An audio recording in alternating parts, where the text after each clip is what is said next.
How's it going, American History 2 students? Mr. Bell coming back at you with some enrichment education. This video is completely optional. We're going to hit on some more of the Bush 43 presidency, highlight Obama, and also the election of President Trump in 2016.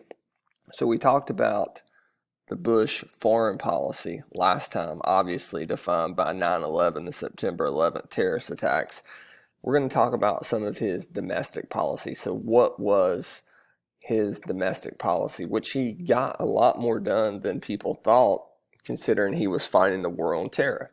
George Bush was a liked president, even if he wasn't always a popular president. People always liked him as a human being, and they never questioned how genuine he was. So we're going to cover Medicare Part D, the tax cuts, No Child Left Behind, but some other things. He banned third trimester abortions. He's an extreme Christian conservative, so this fit with that belief. He had a mistake of not getting the aid quickly enough to Hurricane Katrina victims during that catastrophe in 2006.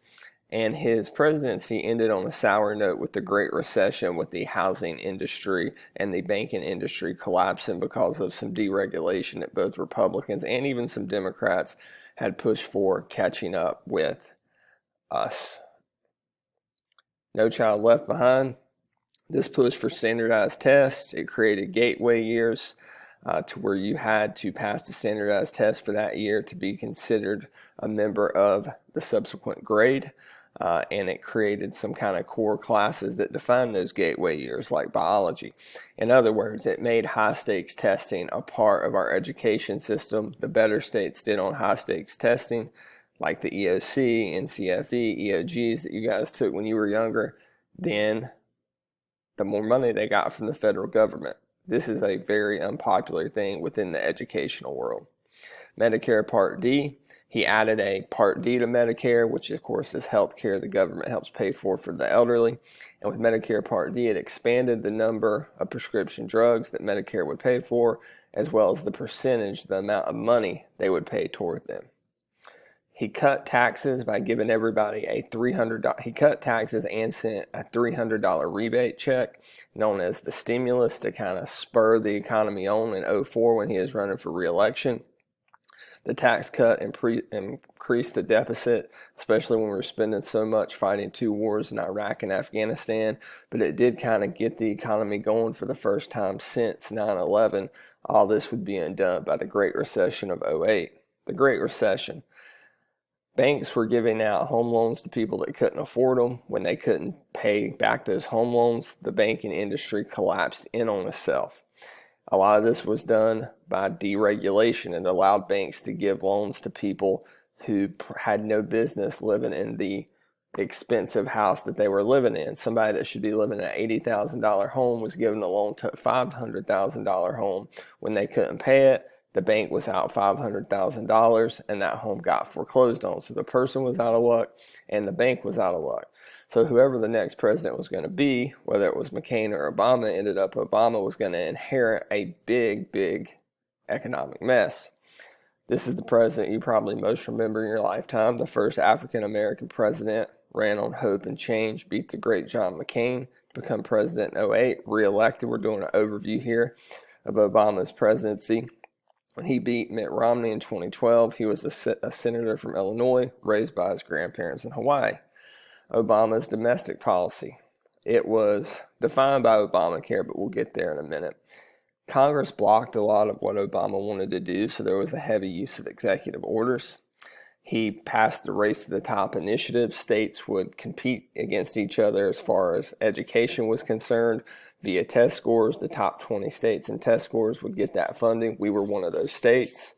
He bailed the banking industry, the auto industry out from under the mess they were in with the Great Recession. It took a lot of money and taxpayer money, but it did get us out of the recession. He regulated Wall Street, the banking industry, and mortgage companies to make sure this wouldn't happen again. Trump has deregulated some of this to spur on a strong economy pre-COVID-19. He repealed Don't Ask, Don't Tell so that gay people could serve openly in the military. He appointed the 2 Supreme Court justices that led to gay marriage being legalized in America.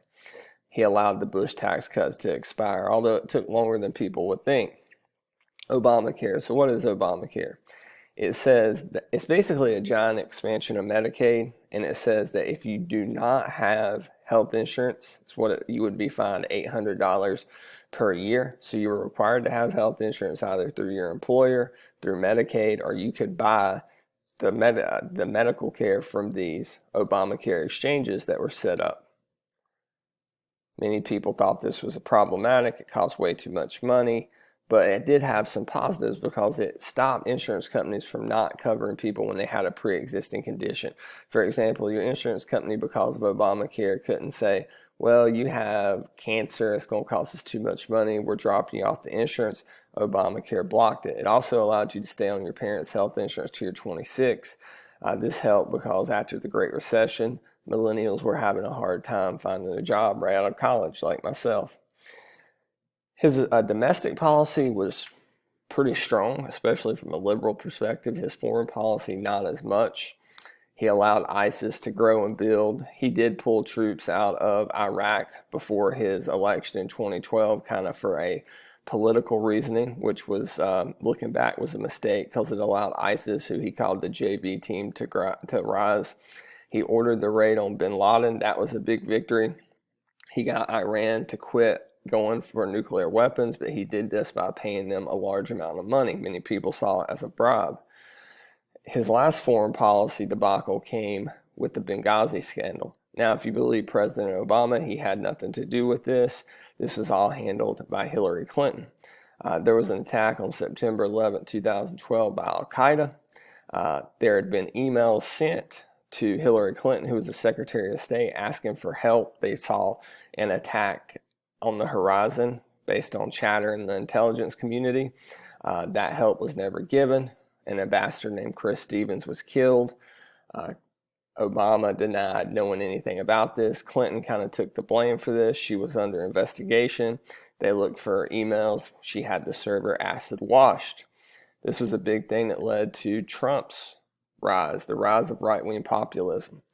It's all about the people. It's all about the states. It's all about the forgotten man, those middle-class workers that both the Republican and Democratic Party had left behind. People are tired of political correctness. They just want things done. And in 2016, Donald J. Trump is elected president. And a lot of it's Clinton's unlikability, because for the second time, we have a president who loses the popular vote here. Clinton beats him by 3 million votes, popular vote, but wins the Electoral College. He promises to be strong on the Second Amendment and to build a wall. Of course, you guys know about this. Will Trump be elected in 2020? We will see. So I got you, if you had me for American 1 to American 2, if you did watch all these, the enrichment education, I got you from pre-George Washington, from Columbus to Trump. So I think that's something to be proud of. So thank you so much for tuning in. Thank you. Have a great summer.